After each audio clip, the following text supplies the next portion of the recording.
sepan, ¿no?, los conocimientos que tengan para compartir, porque a veces en los encuentros presenciales hay mucha ida y vuelta. Me preguntan cosas que yo no sé y me encargo de averiguar, otros me traen datos también porque les dijo su abuela, porque se han criado depende en qué lugares, entonces también invitarlos a comentar, además de preguntar, ¿no? Así que bueno, muchísimas gracias por estar ahí y vamos a empezar. Bueno, primero aclarar lo que son las plantas aromáticas. Recordamos que siempre todos estos conceptos o definiciones son maneras que el ser humano aplica para entender, digamos, la naturaleza, ¿no? Entonces, plantas medicinales son todas las especies vegetales que tienen principios activos. Metabolitos secundarios quiere decir que son, digamos, los producen, compuestos orgánicos a partir de la fotosíntesis, pero no son primordiales para su vida. Sí, los han ido generando a lo largo de la evolución, por eso se les llama metabolitos secundarios, ¿no? Estos son las plantas medicinales. Y bueno, las aromáticas son medicinales que tienen esencias y conforman, por lo que hasta ahora se conoce, porque bueno, pueden aparecer siempre especies nuevas, un 0,7% de las plantas medicinales. Es decir, toda planta aromática es medicinal. Y están las condimentarias o las especias que son aromáticas, pero que tienen características organolépticas, es decir, las aprovechamos para nuestra cocina. Todo esto lo traigo, y lo que es una planta oficinal, esto lo puse como separadito, en muchos nombres científicos van a encontrar officinalis, es porque alguna, digamos, farmacopea de algún país antiguo o alguna, digamos, bibliografía antigua o moderna, la incluye a esta especie, ¿no? Hay muchísimas especies medicinales que no están incluidas en farmacopeas formales, pero sí se sabe que son medicinales, ¿no? Pero bueno, una planta oficinal es aquella planta medicinal que está incluida formalmente en alguna farmacopea.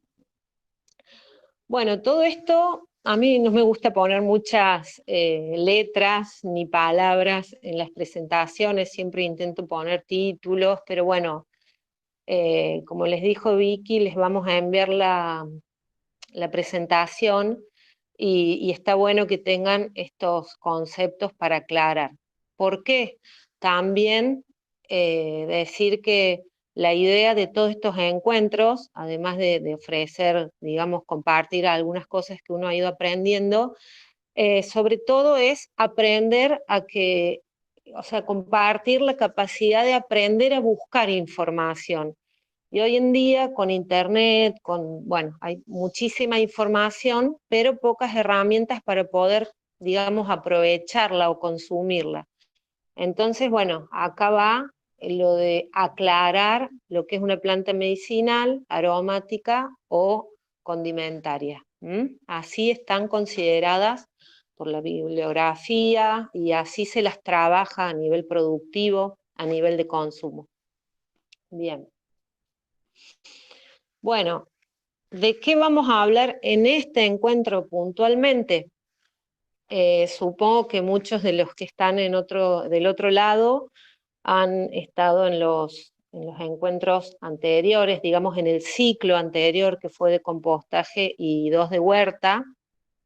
Y en el primero de huerta hablamos mucho, o hicimos bastante hincapié en lo que es el cerco biológico. Lo vamos a decir rapidito por si hay alguien que no estuvo, es, digamos, rodear a la huerta intensiva con especies aromáticas. Esto en la huerta orgánica se hace porque tiene muchísimas ventajas. Primero que son plantas muy rústicas, En general son verdes todo el año, es decir, perennifolias, por lo cual son muy ornamentales y además son medicinales o comestibles, como hemos visto recién. Y se aprovecha mucho este grupo de plantas en la huerta orgánica porque fundamentalmente repele insectos voladores. En general, las plantas aromáticas han ido, digamos, generando esta estrategia como forma de supervivencia. Fíjense, cuando vienen las hormigas, cuando vienen los caracoles, es muy difícil que se coman una lavanda, un romero, una ruda. Entonces, los pequeños herbívoros y los grandes también no usan estas especies para alimentarse. Esta es una de las razones por las cuales las plantas han generado estas esencias.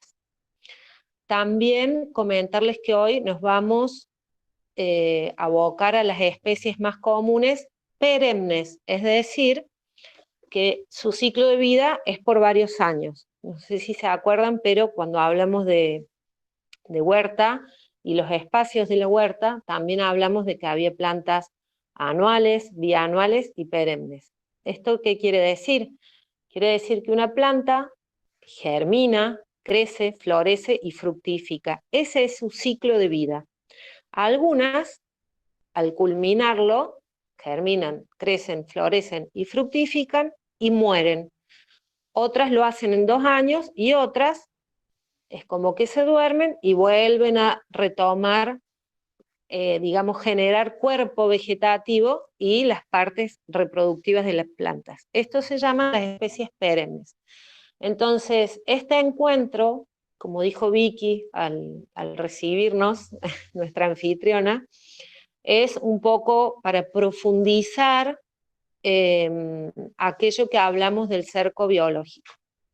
También vamos a mencionar, y esto quiero que quede bien claro, el tema de cómo se pueden aprovechar estas plantas y bueno, lo vamos a aclarar un poquito más adelante, pero con la advertencia de que las plantas son un remedio, entonces que si vamos a hacer algo con ellas para consumo, digamos, medicinal, hay que asesorarse o acompañarse de un profesional porque, bueno, tienen la misma capacidad que un remedio común, es como automedicarse. Entonces,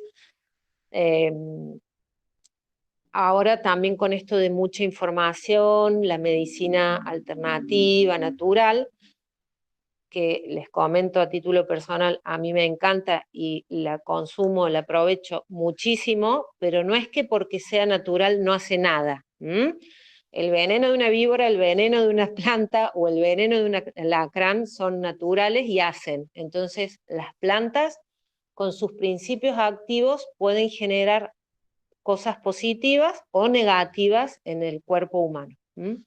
Entonces, cerco biológico, aromáticas perennes más comunes, ¿sí?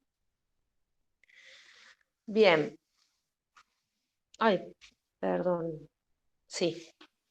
No sabía si había cambiado en la presentación, la diapositiva. Bueno, los aceites esenciales, que son los que caracterizan a este grupo de plantas, en general son ligeramente, digamos, volátiles, por lo cual desprenden ese olor. Son lipofílicos, quiere decir que tienen afinidad con los aceites, y pueden separarse físicamente de la planta, destilación u otros tratamientos. Se oxidan por exposición al sol. Esto tiene mucho que ver con el secado, que lo vamos a ver también un poquito más al final. Y bueno, tienen efectos en la piel, en las mucosas, son expectorantes, son laxantes. Estas son las aromáticas. Las medicinales tienen otros efectos y además pueden ser medicinales y no tener estos olores tan característicos.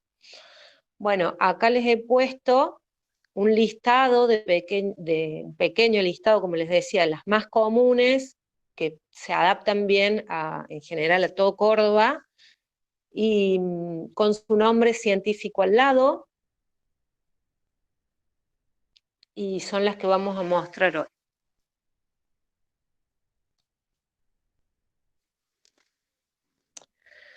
Bueno, ¿qué vamos a tener en cuenta a la hora de elegir una especie aromática? No sé si se acuerdan, pero también en el primer encuentro de huerta hablamos como de un diseño biológico y como estas son especies perennes, es decir, las ubicamos y no es que si nos confundimos porque tiene poco sol o mucha agua o lo que sea, el espacio que le dimos el año que viene la ponemos en otro lado, como hacemos con las especies de la huerta, ¿no? Que podemos experimentar por el carácter que tienen de ser anuales. En este caso, les recomendaba en aquel encuentro hacer como una pequeña investigación para decidir a dónde ponerlas, como que dejarse, digamos, ir un poco en la parte artística de diseñar el cerco biológico o las especies aromáticas, porque si bien no tenemos huerta, todo lo que hablamos hoy es muy útil para cualquier tipo de jardín, ¿no? Aprovechar esta función que tienen las especies aromáticas, no solamente en repeler insectos, sino también en atraer abejas, bueno, un montón de insectos benéficos. Entonces, ¿qué vamos a tener en cuenta a la hora de elegir a dónde la queremos ubicar? ¿De dónde viene? A esto me refiero no de qué punto geográfico, de qué país, ¿no? Sino de qué hábitat. Porque, por ejemplo, nosotros podemos decir el tabaquillo, por decirles ese árbol de las quebradas de las altas cumbres, viene de las altas cumbres. Pero cuando uno piensa en altas cumbres, piensa en mucho sol, mucho viento, y el tabaquillo es un árbol que le gusta umbrófilo, humedad, espacios, digamos, oscuros, de mucha sombra y con mucha humedad. Nada que ver con el pastizal de altura. Entonces, cuando nos referimos de dónde viene, nos referimos a qué hábitat, en qué condiciones les gusta vivir. Esto es fundamental eh, para todo tipo de planta, para plantas de interior, para la galería, para cualquier, digamos, siempre que querramos ubicar una planta en algún lado, tenemos que intentar brindarle lo que a ella más le gusta. ¿Cuáles son sus características? Es decir, su tamaño, cómo van a ser sus raíces, si se le caen o no se le caen las hojas, porque a veces podemos ubicar, por ejemplo, un romero hacia el norte, un tomillo en línea para el otro lado, y lo va a sombrear eternamente porque uno es un arbusto alto y el otro es un arbusto petizo. Entonces, de manera tal que entre ellas se acompañen bien. El tipo de reproducción básico, lo hablamos en el encuentro anterior, cuando me decían, ¿qué hago con la menta, no? Entonces, a la hora de elegir qué planta voy a poner, tengo que averiguar cómo le gusta reproducirse, si se reproduce asexualmente o no, para evitar, digamos, problemas, que se me suban los canteros, que moleste otras plantas.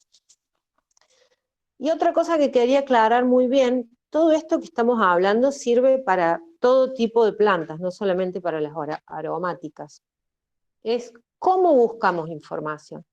Y de ahí que en todo trabajo con vegetales se usa siempre estos nombres rarísimos, que es el nombre científico de la planta, ¿no? Y les pongo de ejemplo el cedrón. El cedrón, que todos lo vemos acá en Córdoba como un arbolito, en realidad en sus, digamos, lugares originales, de donde es originario, él es un arbusto, no se hace un arbolito. Y hay otro cedrón. Este pasto, fíjense, una gramínea, nada que ver, pero tienen este olor tan parecido y se lo conoce a los dos como cedrón. Entonces es muy importante, por ejemplo, tenemos el dato de una planta, ponemos cedrón o no sabemos nada, ni cómo se llama el nombre común ni nada, ponemos arbusto, hoja redonda, flor amarilla en Google, nos van a en imágenes y vamos buscando hasta que aparezca la planta que nosotros queremos averiguar, y lo primero que hay que conocer de una planta para buscar información sobre ella es su nombre científico. Fíjense, acá también el tipo de reproducción. Uno por ser un arbusto, un arbolito, se reproduce por estaca y el otro por división de mata. Lo digo porque, por esto que les comentaba antes, que accedemos a muchísima información de muchas partes del mundo y bueno, a lo mejor vemos una página de Colombia, Cedrón, copiamos sin mucho tiempo para la reflexión, seguimos los pasos que nos dicen y a lo mejor nos están hablando de esta gramínea y no del cedrón nuestro o el que nosotros conocemos como cedrón. Bien. Bueno, ahora les voy a ir presentando las especies que comentaba. Estas primeras, primero vamos a hablar un poquito, digamos, las que vamos a presentar son de origen mediterráneo. Todas estas típicas aromáticas que tiene todo el mundo, digamos, o que pensamos en aromática y se nos viene a la cabeza, romero, lavanda, tomillo, orégano, salvia, todas son de origen mediterráneo. Y ahí está muy claro esto que les comentaba de la estrategia para evitar ser comida por los herbívoros, porque en el Mediterráneo, si bien tenemos muchas cosas muy parecidas en cuanto a latitud, temperaturas máximas y mínimas, horas de luz, incluso precipitaciones anuales, la gran diferencia que tenemos con ellos es la distribución de esas lluvias, ¿no? En el Mediterráneo llueve, digamos, la época de lluvia es otoño-invierno, por eso nieva a 1000 metros, ¿no? Mientras que en verano no cae una gota de agua, es rarísimo que se forme humedad en el verano. La humedad ambiente que uno siente en las ciudades es porque están cerca al mar, pero no hay humedad del clima, por decirlo de alguna manera. Todo lo contrario a nosotros. Por eso estas plantas están tan bien adaptadas a vivir en sequía y toleran tan bien en nuestras zonas la época, digamos, la falta de agua, ya sea en primavera, verano o en otoño, invierno, porque nosotros tenemos el invierno muy seco. Bueno, acá vemos tres plantas que son bellísimas, muy útiles. La salvia no es tan conocida acá como la lavanda, que se puso muy de moda por los viveros. Tiene aprovechamiento en la cocina y un montón de cosas, pero siempre en los talleres nos ponemos a cepillarnos los dientes directamente con la hoja. Parece como una alfombrita, uno agarra la hoja, te la vas pasando por todos los dientes, como si fuera que te los vas limpiando y realmente te quedan blancos, suaves, y fíjense, ¿no? Ahorramos pasta, ahorramos cepillo, espectacular. Bueno, la floración de las tres, espectacular también. Entonces acá tenemos que tener en cuenta eso del porte. El romero es como un arbusto hacia arriba, como si les dijera un libustrín. La lavanda es más bien como una esfera. Y la salvia es un poco más petiza, intermedia. Acá otros dos mediterráneos en otros tonos de floración. La santolina se puso de moda en algún momento por los viveros y después medio que se pasó, pero quedó en varios canteros de la calle. Son ideales estas especies. Estas 5 especies que acabo de nombrar, de origen mediterráneo, pueden estar en medio de un cantero a pleno sol en la calle, en balcones, bueno, a gente que no le gusta, por ejemplo, la jardinería, son espectaculares. Uno las deja ser y aguantan muchísimo, toleran el sol y fíjense, bueno, estamos teniendo una especie para la cocina, tienen muchísimos usos medicinales todas y además una belleza increíble. Y son las 5 perennifolias, es decir, siempre vamos a tener colorido en este sector que pongamos las mediterráneas. Bueno, acá les estoy presentando, siguen siendo especies europeas, Lo que pasa es que ya no las relacionamos tanto con el sol. La ruda y el orégano toleran mucho sol, la melisa también, y la menta que va a venir ahora también. Lo que pasa es que melisa, menta y ruda, digamos, pueden aguantar un poco más a la sombra. Acá les puse las diferencias, la hembra, la ruda hembra y la ruda macho. En realidad son dos especies diferentes. El orégano es el que en Argentina más se conoce para la cocina. En el Mediterráneo se usan todas las que estamos mencionando, bueno, menos la lavanda, que es más para medicinal, o para la casa, para los armarios, para repeler insectos rastreros también, como alacranes. La melisa, no sé si la conocen, es como no es para nada menta, pero como si les dijera parecida a una menta. Para el que ya conoce un poquito, vieron que el orégano y la peperina a veces se confunden, la gente las mira cuando están las matas muy túpidas y se confunden, y hasta que no la olés o está en flor, no te das cuenta. Bueno, la melisa se confunde con una menta, pero tiene un olor mucho más a limón, ¿ah? Es hermosa. Y acá les presento el tema de las mentas. Mentas hay muchísimas, son también todas europeas, y acá, digamos, la menta piperita, que es una especie inventada.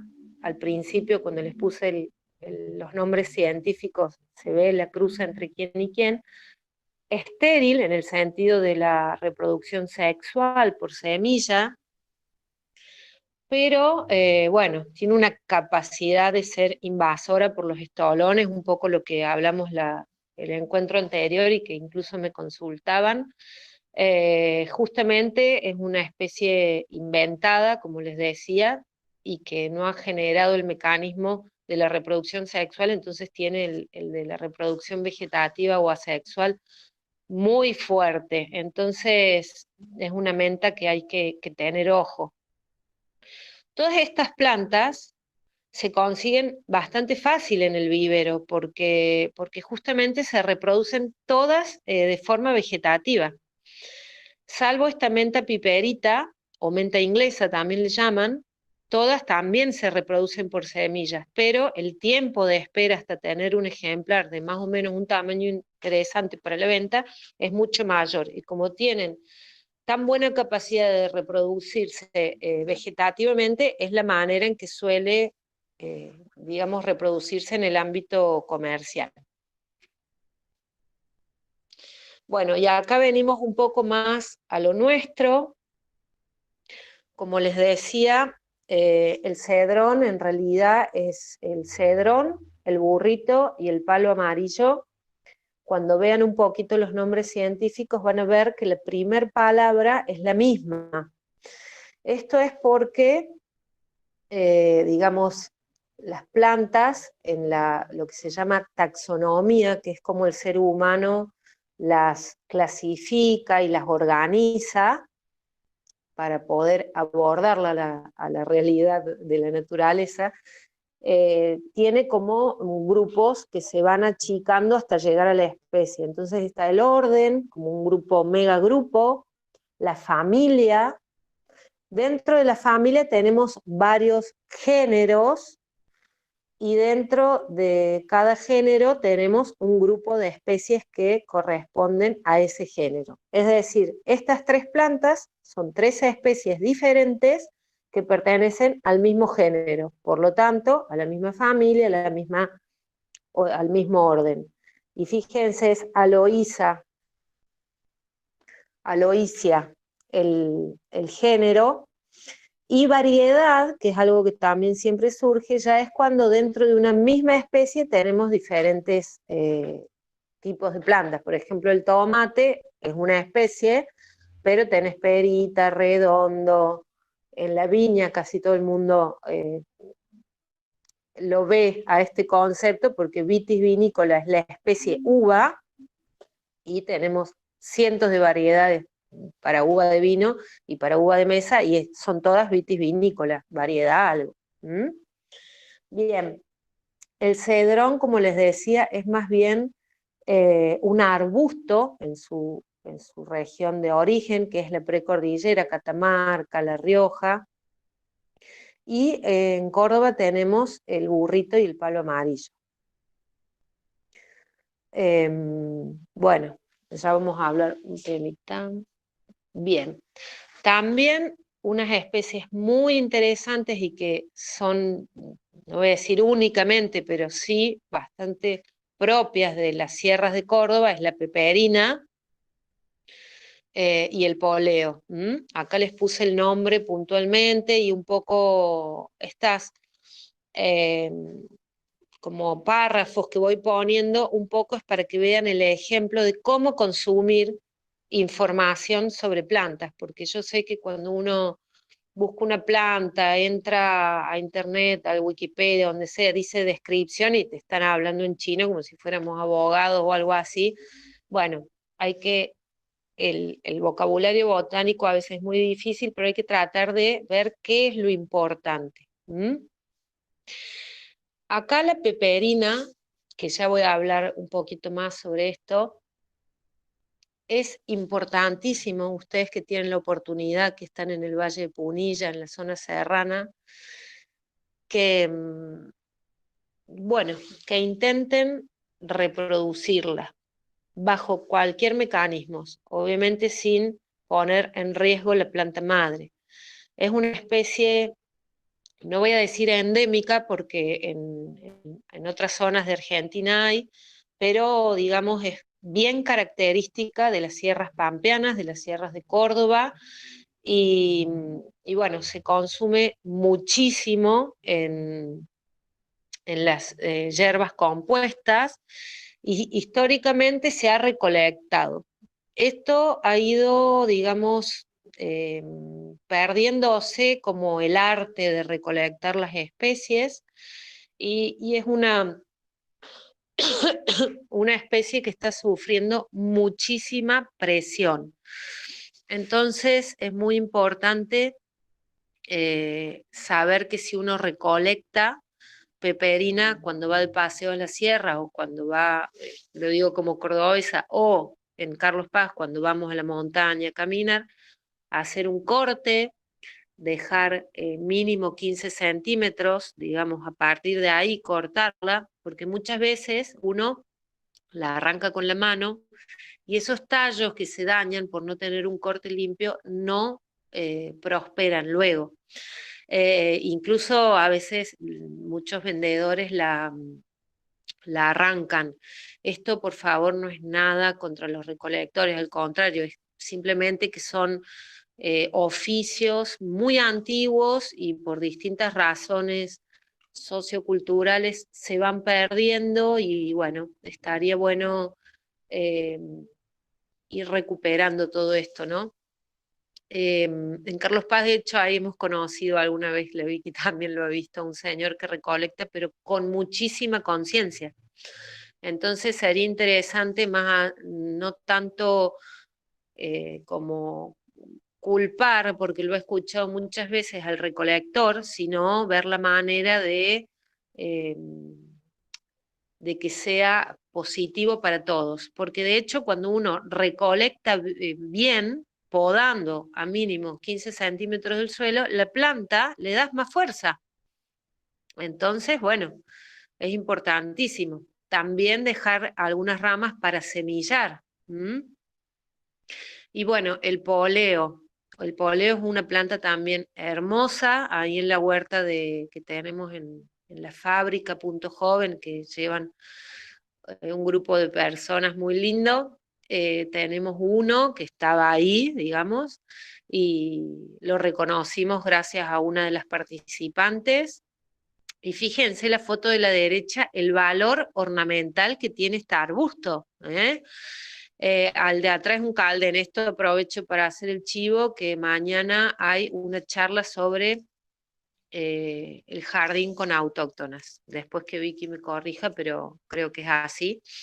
Fíjense, esto es un poleo podado a lo ligustrín y un caldén.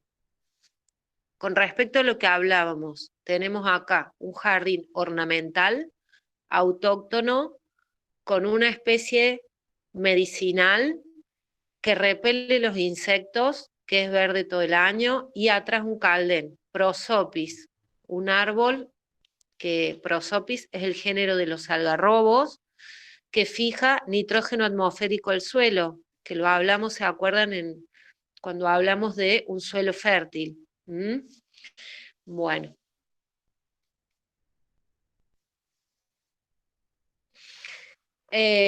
Aprovecho para comentarles que las dos últimas diapositivas son un montón de links que no es que los esté recomendando, ojo, simplemente son links de donde he sacado las imágenes, por respetar las imágenes, pero no es que los recomiende en cuanto a contenido. Los que sí recomiendo están puestos, como en este ejemplo, en esta diapositiva, algo interesante para leer, ¿no? Y que lo he leído y que digo, sí, vale la pena. Bueno, sobre todo porque acá es un ejemplo de todo lo que venimos hablando, se ve en letra muy chiquita, pero si ustedes cuando les llegue el PowerPoint cliquean, directamente se va a abrir el artículo. Este artículo comenta, es de Uniciencia, que es una revista de la Universidad Nacional de Córdoba, y comenta que desde la Facultad de Ciencias Agropecuarias, o sea, agronomía más conocida, crearon un cultivar. Esto es cuando uno va cruzando especies salvajes, así se denominan cuando uno no maneja con qué nos va a venir, digamos, ese ejemplar, al domesticar, crean cultivares, esto es, aseguran que la población de esas plantas tiene tales características. Entonces crearon, esto no tiene nada que ver con transgénico, para nada, son cruzas naturales, que es como se van generando variedades, ¿no? Un cultivar llamado Champaqui FSA, que es Facultad de Ciencias Agropecuarias, que la idea de este proyecto, digamos, justamente digamos que la especie no sufra tanta presión para que se cultive, sea mucho más fácil su cultivo, porque ¿qué pasa? La especie, la peperina serrana, esta de hojita chica, de florcitas blancas, que no es rastrera, cada vez que alguien quiere reproducirla en otro lugar que sea las sierras, no va bien. Bueno, seguramente porque uno no lo hace de malo, pero mucha gente se lleva una peperina cuando va de paseo, la pone en la maceta, vive un tiempo hasta que la savia se termina de secar. No conozco nadie, ni una persona que haya podido hacer, digamos, crecer la peperina serrana.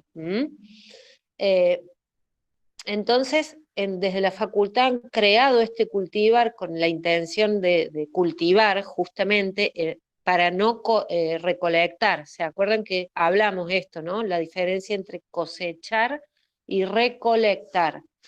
Entonces, para intentar disminuir esta presión sobre las poblaciones silvestres, que los productores, que no es lo mismo que los recolectores, tengan este material que además a nivel comercial es más uniforme en cuanto a aceite esencial, crecimiento de la planta, en fin.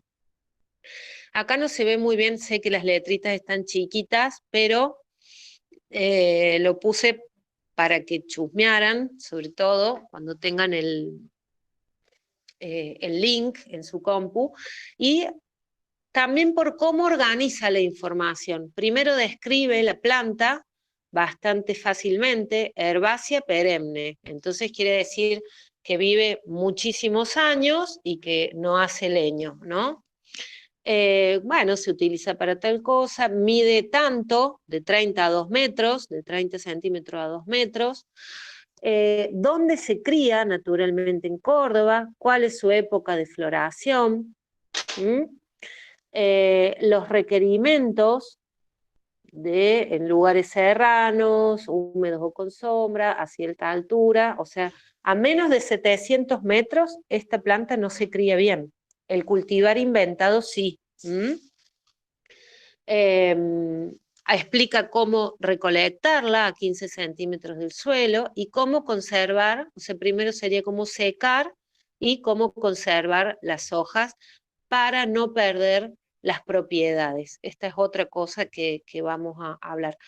También recomienda, si uno es recolector, que a lo mejor hay mucha gente en Córdoba, ahí en Villa Carlos Paz, que sale a pasear por la montaña y la recolecta la peperina, ir cambiando. Este año me voy a tal sector, el año que viene me voy a tal otro, para no ejercer mucha presión sobre la planta. Y bueno, esto les pido por favor, porque lo de intentar reproducirla bajo los distintos mecanismos que vamos a ver hoy, también con semillas, porque ustedes que están a 700 metros justamente o en una zona serrana, tienen posibilidades, es muy importante. Cuando a la planta, también les invito a mirar un poquito una familia, de saber si puedes, que se dedica a cultivar la serrana, y logró hacerlo, lo hace con, digamos, tienen sus plantas madres porque viven en la montaña del lado este, digamos, la ladera este de Sierras Chicas, no como ustedes que están al oeste, y la cultivan en tachos. Fíjense, están reciclando tachos, y es así, entierran el tacho en la tierra, entonces cuando venden la planta a los 2 años, la venden con tacho y todo, entonces no hay el trasplante, y luego ese tacho se desintegra, o cuando se trasplante, ahora vamos a ver justamente lo que es cómo trasplantar para no morir en el intento, como quien dice. Bueno, así que por favor identifiquen las peperinas que tengan cerca, e intenten reproducirlas, porque realmente está en peligro, ¿eh? Es una especie muy, muy presionada. Bueno, hasta acá les mostré, digamos, las más comunes que se adaptarían a cualquier jardín, ya sea Córdoba, Villa Carlos Paz, incluso Buenos Aires, que está también de Hurlingham, y bueno, son las especies más comunes y se adaptan bien. En general, salvo algunas como las melisa, las mentas, incluso la peperina, les gusta más el sol, y estas que les mencioné recién sí que toleran la sombra o la semisombra. Bien, ahora vamos a hablar de técnicas para reproducirlas. Bueno, esto no sería reproducirlas, pero también es muy importante porque es una acción que se hace constantemente con las plantas cuando las reproducimos vegetativamente o cuando las compramos en el vivero. Trasplantar es simplemente mover una planta de un lugar a otro. Entonces, siempre te dan estas recomendaciones, porque hacerlo un día nublado o a la tardecita, fíjate que no se te rompe el pan de tierra, ¿ah? Siempre nos están diciendo esto a la hora de trasplantar. Bien. ¿Cuáles son las funciones de las distintas partes de las plantas? Básicamente, que tienen que ver con el trasplante, es que la raíz absorbe agua y las hojas, además de todas las maravillas que hace la hoja, que es producir el alimento, aprovechando la energía del sol, con la fotosíntesis, transpiran. Es decir, las plantas toman agua por las raíces y liberan agua por las hojas. Respirar, también esto es importante, respiran por todo el cuerpo, o sea, toda la superficie de las plantas, raíz, tallo, hojas, ramas, flores, pétalos, frutos, todas las partes de las plantas, del cuerpo de una planta, hay intercambio gaseoso a nivel de respiración. Entonces, cuando yo voy a hacer un trasplante, ¿qué pasa? Supongamos me compré, vamos a ponerla más simple, me compré una lavanda o un romero en el vivero porque me dijeron que es aromática, que es rústica, aguanta todo. Llegué a mi casa, Saco la bolsita negra, ¡pum! Me desmoronó el pan de tierra. ¿Qué pasó ahí?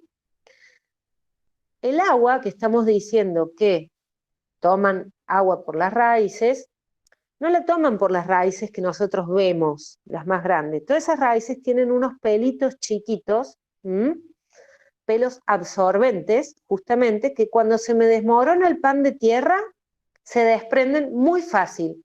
Uno le va a ver a la planta y está entera, con todas sus ramitas, entre comillas, de raíces, con toda su raíz. Pero todos esos pelitos finitos, que es por donde en realidad entra el agua, se me desprendieron. Entonces ya esa planta está empezando a sufrir estrés hídrico cuando se rompió el pan de tierra. Me puse a hacerlo, compré el vivero a la mañana cuando fui a hacer las compras, hice la comida, la siesta estaba lindo, en invierno, ¿no? En verano no. O estaba en verano en la pileta y lo trasplanté. ¡Pum! Transpiración, la planta muerta de calor, transpirando, transpirando, transpirando. Entonces, ese trasplante seguro va mal, porque en el momento en que yo hice el cambio, no tiene por dónde absorber agua y está transpirando a lo loco. Entonces sufre estrés hídrico. Es eso, las plantas vieron que, no sé si alguna vez les pasó, hacen un trasplante y es como que se caen todas las hojas, a veces revive, uno la riega bien y revive, y otras veces el daño fue tan grande que no lo soporta, ¿no? Eso se llama punto de marchitez permanente, del cual ya no se recupera. Entonces, por eso decimos que la tierra tiene que estar húmeda, porque tampoco va a ser un masacote, pero no suelta. Tiene que estar un pan de tierra armadito, como si fuera un bizcochuelo. También puede pasar que querramos trasplantar de un lugar del patio a otro, algo. Bueno, lo mismo. Cuando yo meto la pala para mover esa planta, tengo que ocuparme de sacar un buen pan de tierra y sacar toda la raíz como si fuera un, no sé, un casco, un bizcochuelo, algo que sea compacto, o sea, compacto no duro como un ladrillo, sino que no se me desmorone. Cuando yo arranco, ni hablar, todos esos pelitos por los cuales la planta absorbe se quedaron todos.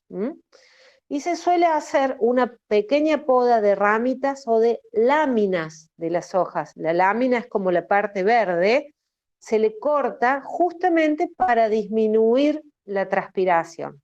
Bien, y otra cosa también importantísima es que antes de hacer nada, preparo el nuevo lugar. Es decir, tengo la maceta nueva no de comprada, sino el nuevo lugar a donde va a ir mi planta trasplantada o el hueco hecho, porque yo todo esto les cuento porque lo veo en los talleres cuando trabajamos presencialmente. Sí, qué bueno, profe, tú hacen todo y no prepararon la maceta, entonces van recién a buscar la maceta o van recién a acabar el pozo a donde la quieren reubicar, y la planta está todo el tiempo afuera sufriendo. Además, los talleres se hacen en general o a la mañana o a la tarde, y no es un día nublado, o bueno. Entonces, por eso estos consejos de doña, como quien dice, de esperemos días nublados, o hacerlo a la tardecita, para que cuando vos has hecho la acción del trasplante, la regás bien a la nueva planta, le hiciste, como quien dice, la peluquería, la desfollaste un poco, las hojas más grandes directamente se sacan, las medianas se les corta un poco la lámina, se dejan las nuevas, y lo regamos bien, y la planta tiene por delante la noche, entonces no va a tener tiempo para recuperarse de este estrés básicamente hídrico, y no va a estar sufriendo con el sol. Bien. Bueno, otra cosa que mencionábamos es la división de mata, que es cuando uno decide dividir una planta, tanto la parte aérea como subterránea. Acá vemos un orégano. Y es lo mismo prácticamente que el trasplante.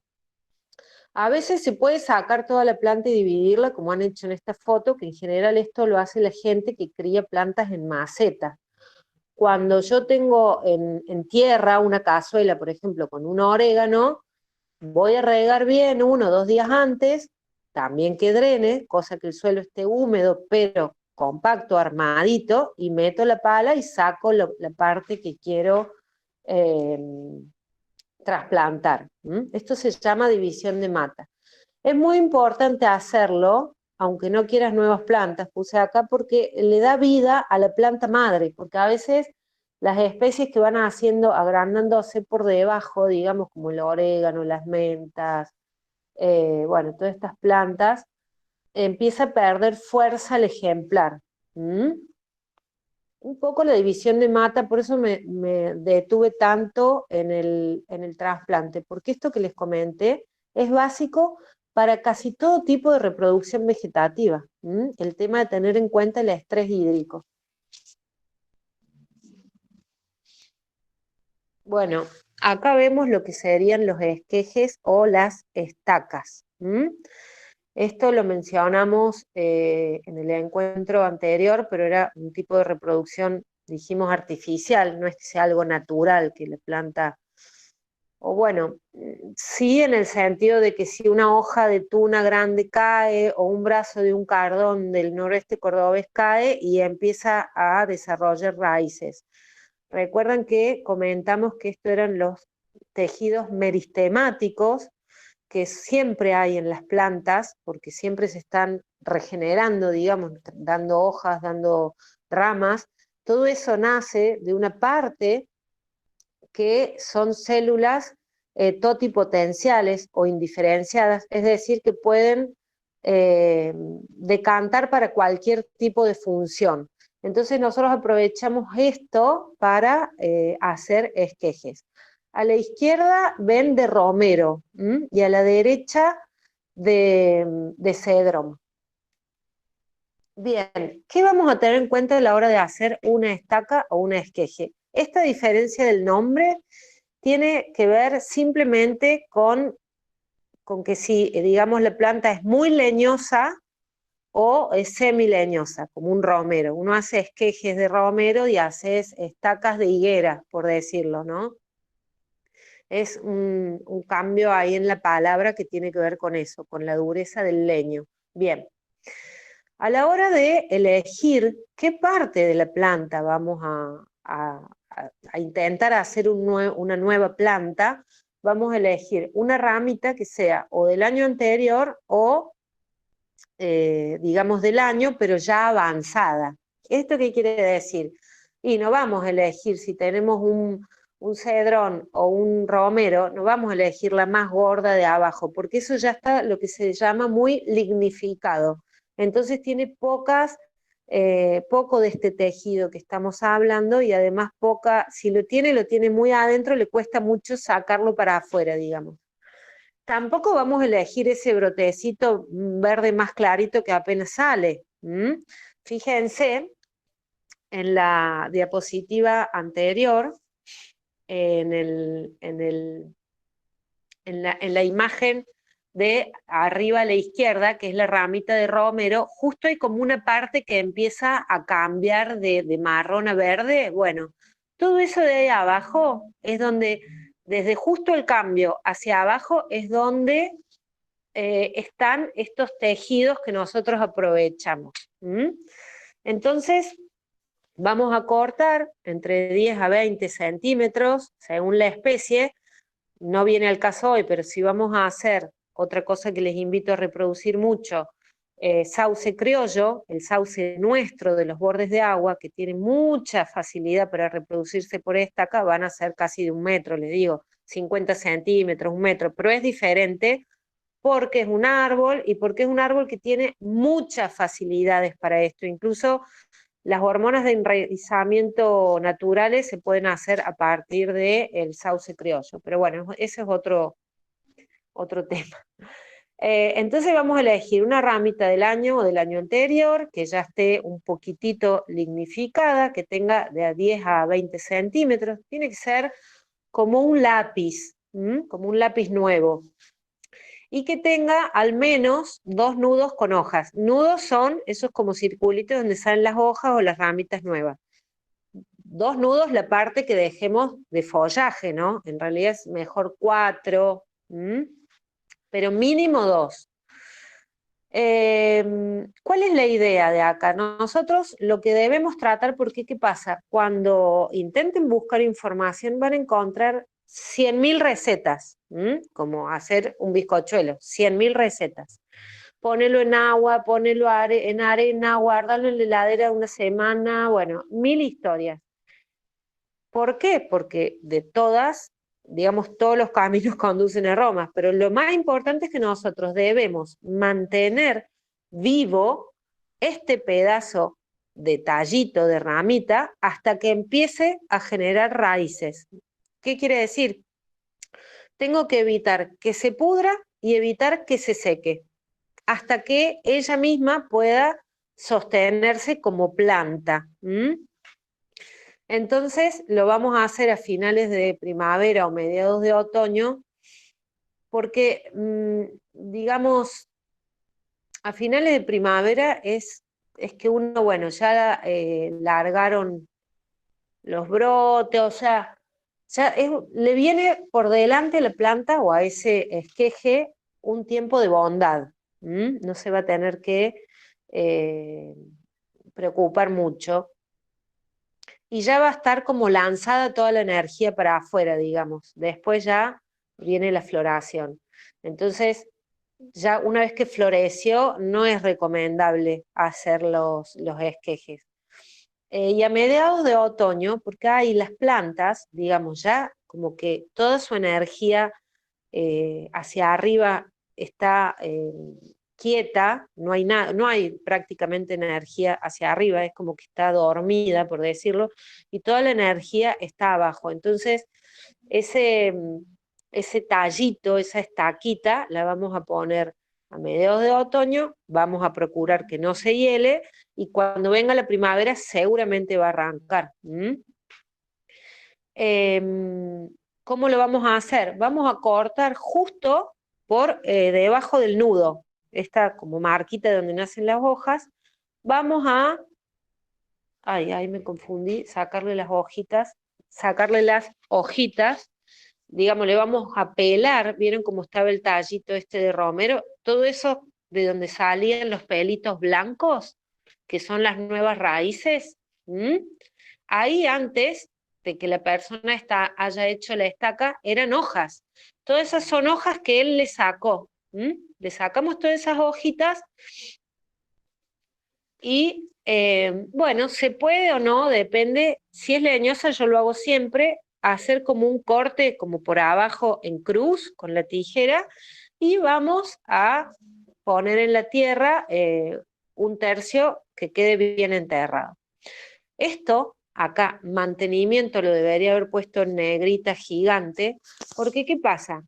Si el esqueje, digamos, enraizó como el que está en la fotito, o vemos como esto de este cedrón que ya empezó acá al costado a sacar hojitas, es como que, ay, perdón, es como que ya, digamos, el esqueje agarró viaje, como quien dice, y ahí nomás empieza a echar hojitas, sobre todo si lo hacen a mediados de primavera, y por lo que se ve a simple vista, uno tiene la sensación de que es una planta ya, pero en el fondo, abajo de la tierra, hay esos pelitos blancos muy finitos. ¿Esto qué quiero decir con todo esto? Que el mantenimiento del esqueje debe ser muy a conciencia, incluso más que el de un plantincito de semilla. Justamente por esto, porque tenemos una parte vegetativa, una parte aérea bastante desarrollada y una parte subterránea, que es por la que toma no solo agua, sino todos los minerales, casi de un bebé. O sea, la proporción de parte aérea y parte subterránea de la planta está muy desequilibrada. Entonces, a veces uno hace el experimento de hacer el esqueje, todo, primero está 3 horas eligiendo qué rama, después corta, saca las hojitas, lo planta, todo un tema, y después cuando echa hojitas, agarró viaje y es como que se relaja. Es muy importante ese mantenimiento. Y pasado un año, ya lo pueden trasplantar con, digamos, las recomendaciones que dijimos al principio en trasplante, pero incluso un poco más delicadas, porque las raícitas van a ser muy, muy delicadas.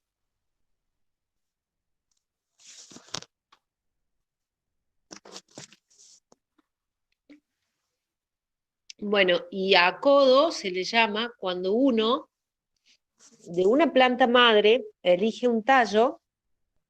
Es como una estaca, pero está unida a la planta. Entonces, es como más fácil, ¿no?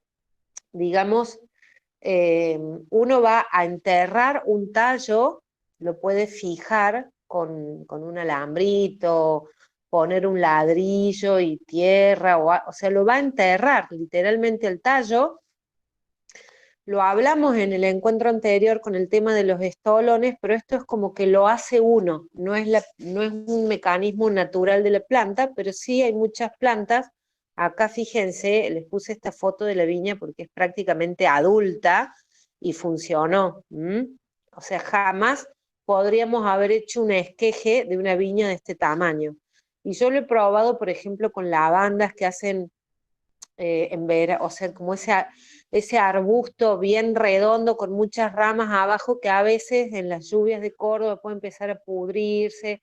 Entonces, al momento de como despejar un poco la base de la planta, uno aprovecha y entierra con ladrillo, lo puede fijar con un alambre, con lo que sea, y al otro año esa planta enraizó. Cortás el tallo en la parte aérea, digamos, eh, por acá y le vas a tener en cuenta lo mismo que un trasplante, pero cuando la trasplante, fijarte bien de sacar todo el pan de tierra y lo que hablamos antes.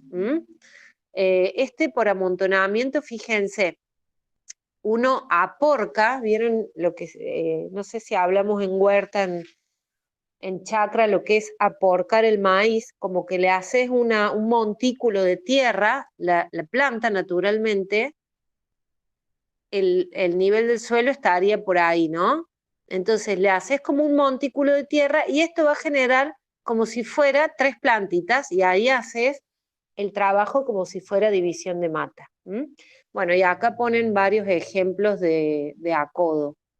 Incluso hay uno que se hace aéreo, fíjense, es este, que en la rama, se usa más en higuera, en la rama se lo envuelve con tierra, se hace como un cortecito para estimular que este tejido meristemático no tenga tantas barreras que superar, digamos, y una vez que ha enraizado se corta la rama y listo. Uy, estoy medio...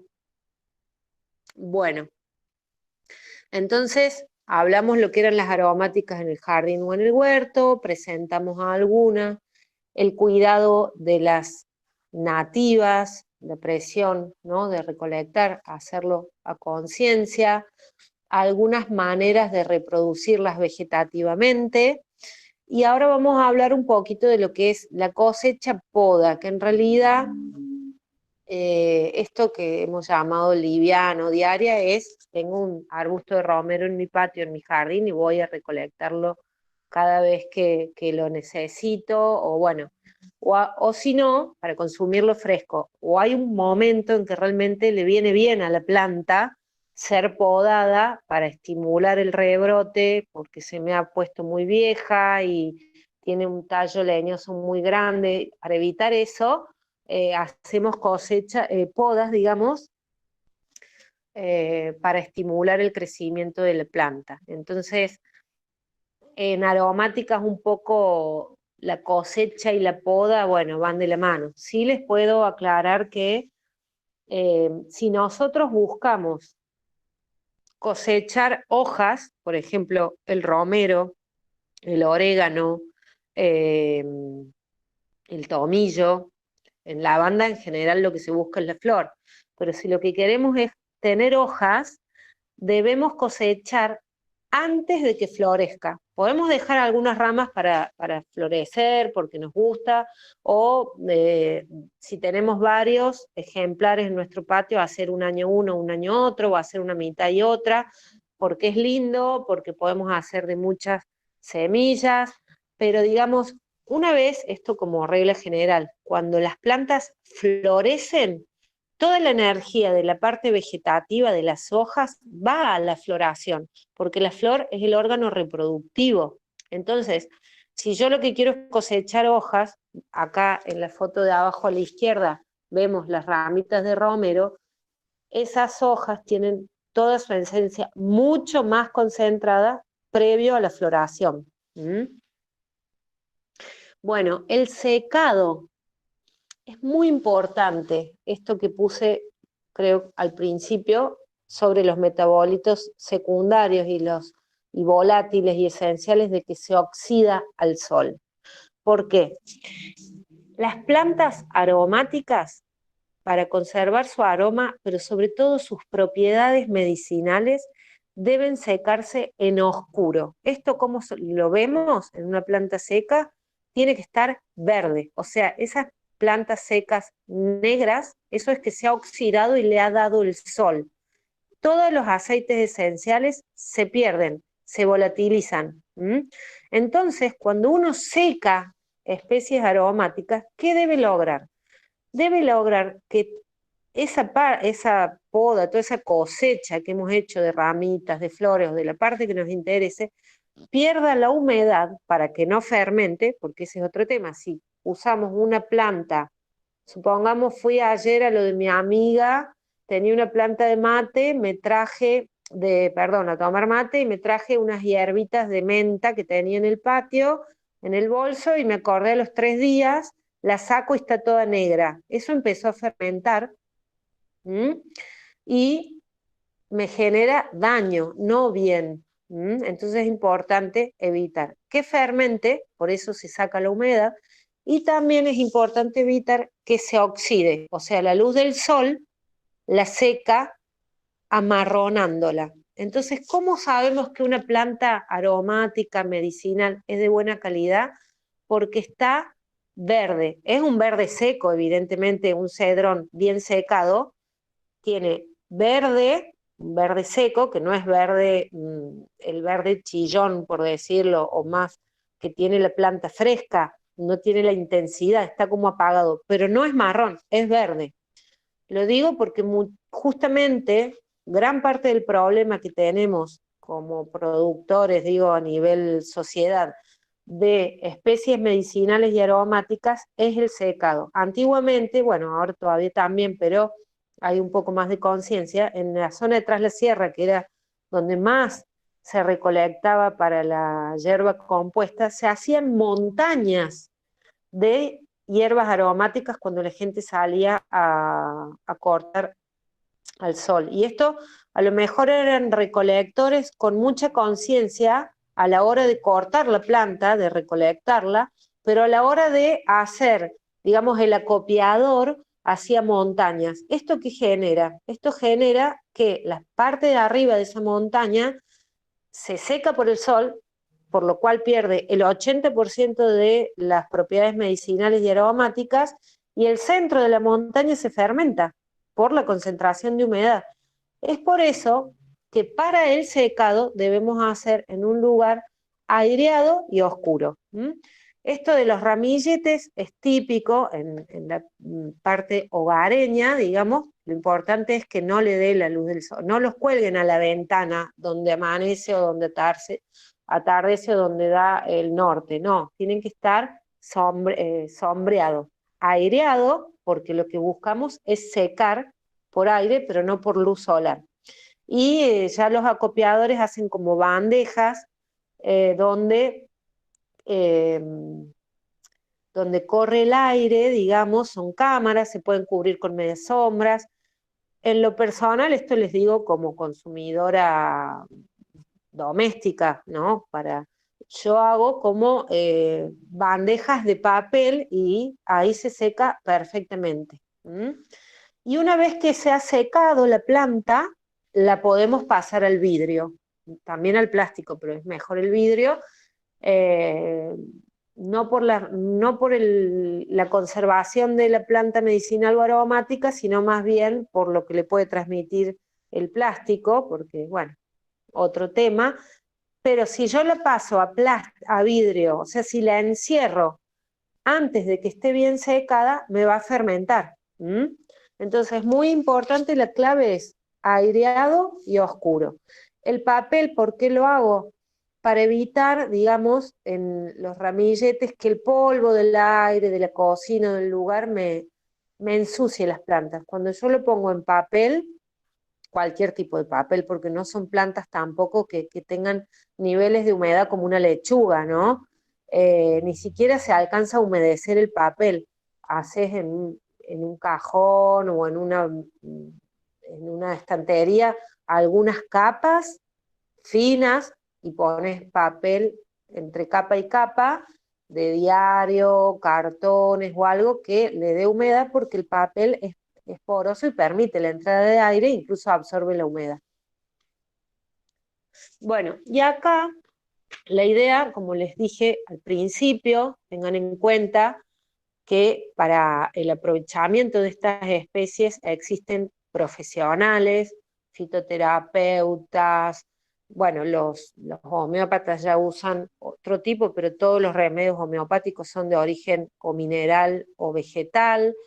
Estos son aprovechamientos caseros, pero incluso el casero, por favor, porque ahora les digo, está muy de moda, dicen, me tomé una pasionaria porque te pasivo, o sea, para esto hay que saber. Si ustedes tienen un bagaje familiar o algo, algunas plantas seguramente todos consumimos, pero no se larguen sin asesoramiento, sin preguntarle a alguien que sabe. Si buscan información en internet, que sea de una farmacopea, que sea algo que les pueda asegurar, porque esto es como automedicarse.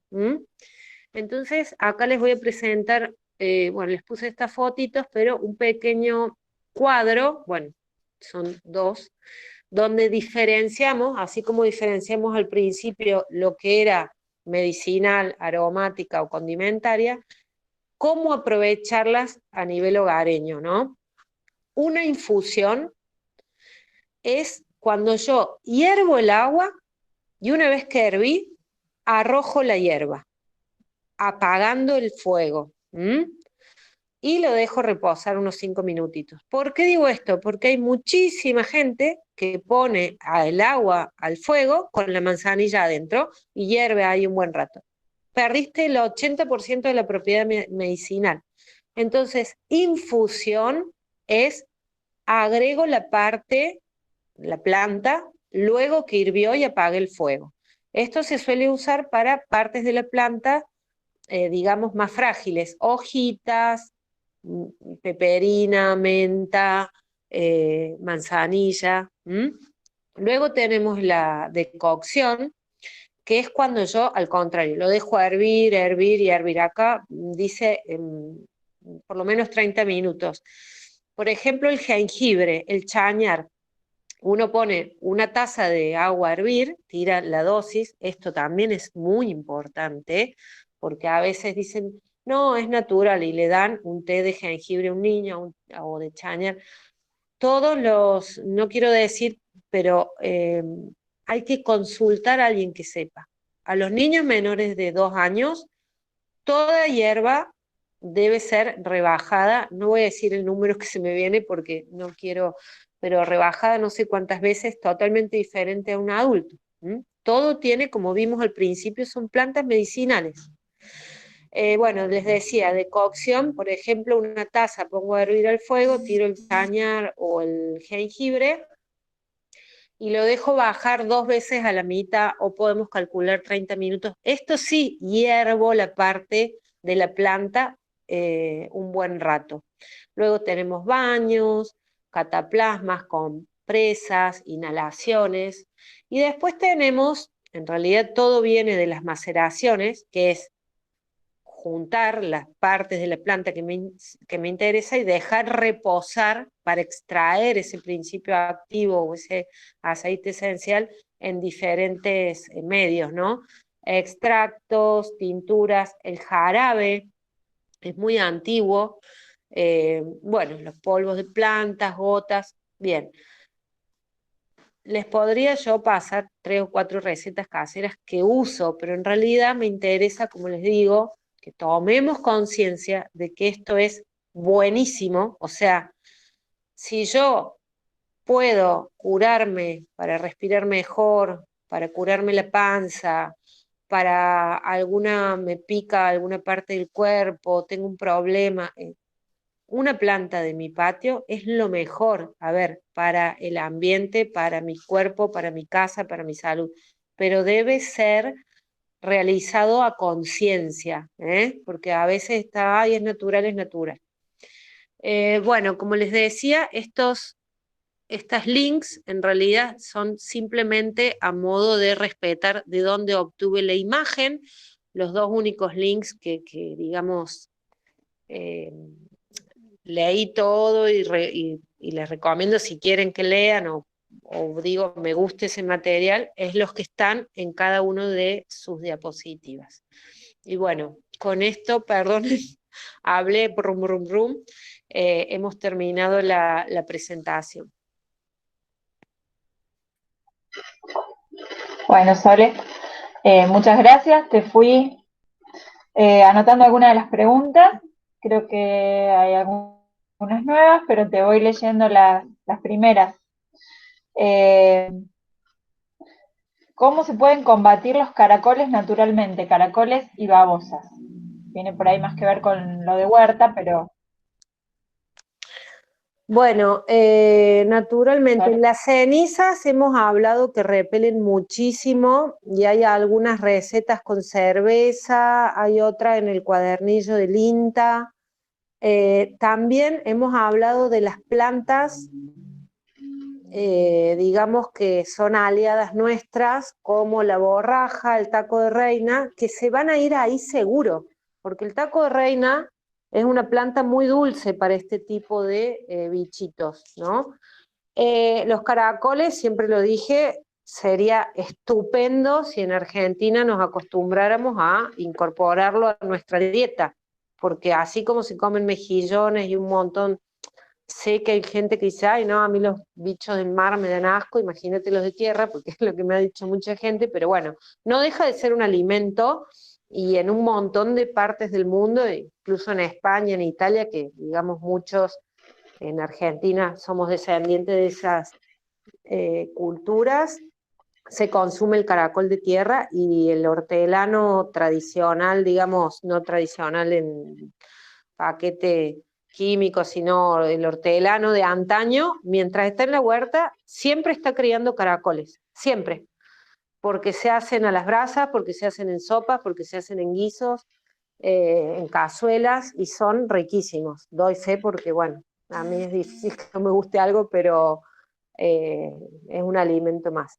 Pero sé de la tapita de cerveza, la ceniza, como les digo, y hay en la cartilla del Pro Huerta, si quieren después le hago una foto y le ponemos, Vicky, si se puede, al Facebook, o lo incluimos acá, hay una receta puntual que ahora no me acuerdo. Bien. ¿Qué más? Estos son moluscos. Sí, después les compartimos todo este material y les vamos a mandar los enlaces. Sí. Perdón, bueno, que pasamos a cuando... otra pregunta, Sole. ¿Se Dale, escucha ahí? dale. Sí, se escucha. ¿Sí? Se escucha, sí. Bueno, ¿cómo se puede diferenciar la peperina de la menta piperita? La menta piperita es la menta, o sea, nada que ver, no voy a ser mala, porque la menta piperita, primero por el olor, no es lo mismo, o sea, siempre que duden, porque me han preguntado más ahí en el aula ambiental, alguna menta por un orégano. La menta peperina tiene un verde más inglés, más fuerte, o es como un verde inglés más chillón, y la peperina tiene como ese verde más amarronado, típico de nuestro monte. y la otra es tocarla por el olor. Algo que me gustaría aclarar, que me olvidé de aclararlo cuando puse el ejemplo de la lavanda o algo, es que las plantas tienen, digamos, adaptaciones, la especie está adaptada a, ¿no? Por ejemplo, la lavanda, el romero, la sequía, por decirles. Pero después está la vida de esa planta. ¿Por qué les traigo a cuento esto? Porque a veces uno compra en el vivero un romero, una lavanda o una peperina y lo lleva a su casa y dice, oh, pero me dijeron que aguantaba el sol un montón. Y sí, la especie lo aguanta, pero esa planta de ese vivero, como es un producto que está a la venta, quieren que esté lindo, grande, no es que sea malo el viverista, pero bueno, es así, un producto de venta comercial, lo riegan todos los días, está como muy mimado y la planta está acostumbrada a eso. Entonces siempre que traigamos una planta de otro lado hay que rusticarla. Y también esto de regar mucho, las aromáticas, les cuento que uno puede tener una planta enorme y hermosa, pero cada vez va a oler menos. Nunca va a perder el olor, pero la planta cuanto más sufre, digamos, sequía sobre todo, es cuando más huele. ¿Por qué? Porque el aceite esencial está más concentrado. La menta es como, volviendo a la pregunta, la menta es como una hoja más suave, es una hoja más grande, pero bueno, esta peperina variedad champaqui que les contaba está en todo Córdoba porque se pobló todo, digamos, y es una hoja más ancha. La peperina serrana es una hojita mucho más chiquita. Bueno, básicamente es un verde más seco, es más erecto. La menta peperina tiene estos estolones que se vuelve reinvasiva, mientras la peperina no.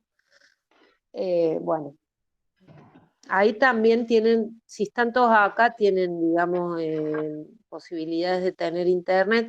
Con los nombres científicos pueden ponerse a buscar bien las, digamos, fotos y cosas que les ayuden más. Pero básicamente eso, el verde, la suavidad, la menta es como más suave, la piperina es como más, no voy a decir rasposa, pero más una alfombrita, como decir, la otra es más lustrosa.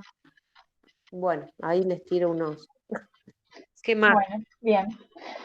Otra de las preguntas era sobre el riego, que creo que lo comentaste recién, no regar de más, sobre todo las aromáticas.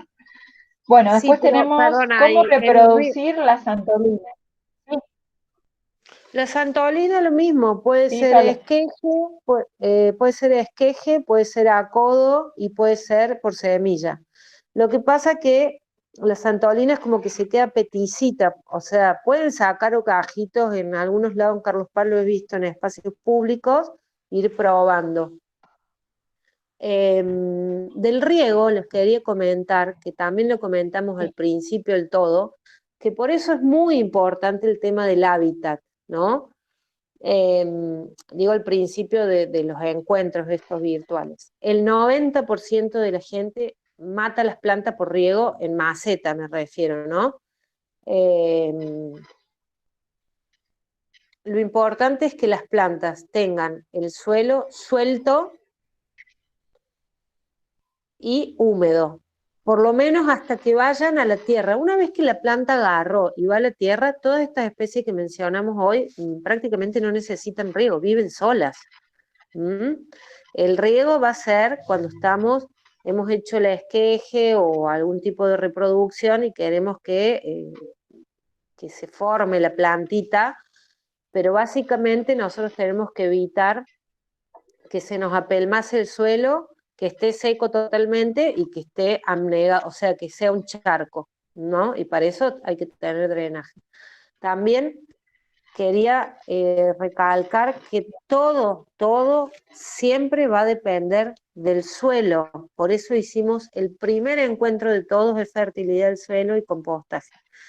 Todos estos tipos de reproducción necesitan un suelo suelto, un sustrato, que no es lo mismo que la tierra del patio. La tierra del patio está más compactada, tiene otro color, Uno saca y saca un masacote. La tierra suelta, el sustrato, es una cosa liviana. ¿Qué más, Vicky? Bien. Otra de las preguntas, ¿en qué época conviene hacer las estacas?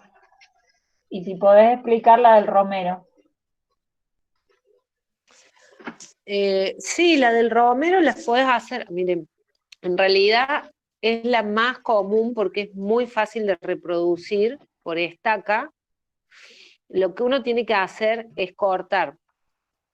Como les decía, estoy tratando porque leía ahí que alguien decía, no me guío, estoy intentando, el mouse, ¿se ve la flechita del mouse? Sí, Ah, es muy chiquita, pero sí es una flechita blanca. bueno, esa es una estaca de romero. Lo tienen que hacer o en primavera o en otoño. En realidad uno tiene tanto romero que empezamos a hacer y a hacer y a hacer. Fíjense, estos están más largos. Una vez que te acostumbres, hay gente que hace más grandes porque quiere tener una planta de buen tamaño. Pero básicamente es a finales de primavera para que no, digamos, no haya florecido o a mediados de otoño, que todavía le queda un buen tiempo. Después va a dormir la planta y solamente va a estar como eso, como adormecida, pero hay que cuidarse de que no se hiele. O sea, en primavera, verano, una vez que lo hicimos a finales de primavera, hay que procurar que no se nos seque, y si la hacemos en mediados de otoño hay que procurar que no se nos hiele. Hay que mantener vivo el pedazo de ramita. Y básicamente tiene que ser de 10 a 20 centímetros. Como les decía, cortás la ramita de 10, mejor 15, ponele, como un lápiz. Y a partir de donde se transforma de verde a seco, le sacas todas las hojas. Y eso es lo que enterras. Ahí es donde está el tejido meristemático potencial para echar raíces. No sé si se entendió. Bien. Sí, perfecto. Bueno, otra de las preguntas, Sole, dice, para las aromáticas, si hay que lavarlas antes de poner a secar. Mira, ¿Se escuchó? sí, se escucha perfecto. En Sí. realidad, si vos las lavás,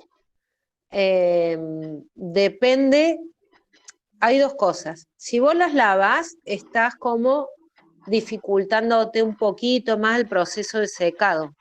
Y si no las lavas, corres riesgo de que si hizo pis un gato, si no sé, lo que pueda llegar a tener una planta al aire libre, ¿no? Entonces, lo que yo suelo hacer es lavarlas, dejar que escurran con el ramito, y cuando esa agua que yo le eché, digamos, ya no existe, porque nosotros tenemos que secar la planta por dentro. Entonces agregarle agua es como que estaría dificultando el proceso del secado. ¿Se entiende? Pero lo ideal es enjuagarlas con agua, por lo que sea que pueda tener, depende de donde vos vivas, porque si estás en un balcón en la ciudad también puedes tener smog o, bueno, basuritas que tiene el aire. Secar bien antes de acomodar los tallos para el secado. Entonces, hacemos todo el corte, lavamos a elección, eh, colgamos los ramilletes para abajo como amontonaditos un par de días para que se escurra todo eso bien y queden bien secas, y luego se ponen como una al ladito de otra, digamos, en un papel, y se lo cubre con otro papel, como si hiciéramos una chocotorta, ¿viste? Como en capas, las ramas, papel, las ramas, papel, las ramas, papel, y así se secan perfectos. Bárbaro.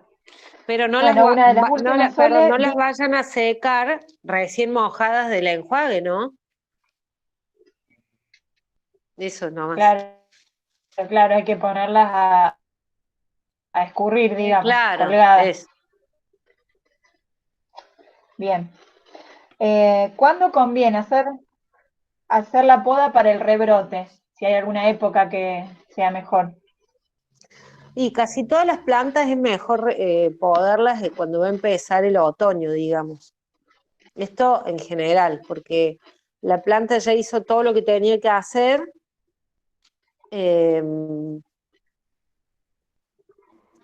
Entonces, después viene como el periodo invernal, que como que todo se duerme y se asienta, está toda la energía bajo la tierra, y luego en primavera como que vuelven a salir todo para afuera. Pero ¿qué pasa? Como la cosecha, por ejemplo, de romero, es antes de que florezca, es como que a veces uno ya cosecha podando. ¿Mm? Lo que pasa es que a veces, si querés hacer una poda como esas podas que se hacen cada 3 años, hay podas que son como de formación estructurantes o de rejuvenecimiento, que se hacen así, como más espaciadas en el tiempo, como les digo, 2, 3, hasta 4 años, depende cómo se venga desarrollando la planta, qué humedad tenga, un montón de cosas. Esa se hace mejor cuando arrancó el otoño. Bien. Bueno, perfecto, Sole. Y la última, que no es sobre nativas, pero sí tiene que ver con el esqueje, si el aguaribay se puede reproducir por esqueje. Sí, el aguaribay se puede reproducir por todas las formas. Igual en esto les recomiendo lo del nombre, porque justamente el otro día tuvimos un encuentro con distintos actores para arbolado urbano, y hay dos tipos de aguaribay que son casi exactamente iguales. De hecho, en botánica, hasta que no vinieron todos estos adelantos tecnológicos, lo reconocían, lo veían como una especie y dos variedades, y con el tiempo, los adelantos de genética y todo, se dieron cuenta que en realidad son dos especies, pero uno es del noreste y otro sí se cría acá en Córdoba, digamos, en las partes más húmedas, pero hay uno que es reinvasor y otro que no. Entonces, por ahí está bueno buscar. No sé si han visto, pero en varias zonas bueno, ha habido algún que otro caso en Carlos Paz de esos árboles gigantes que se hacen con esos tumores, ¿viste? Esas cosas redondas que se generan en el tronco. Bueno, en general este es el invasor. Uno se llama Esquinus areira y el otro se llama Esquinus molle.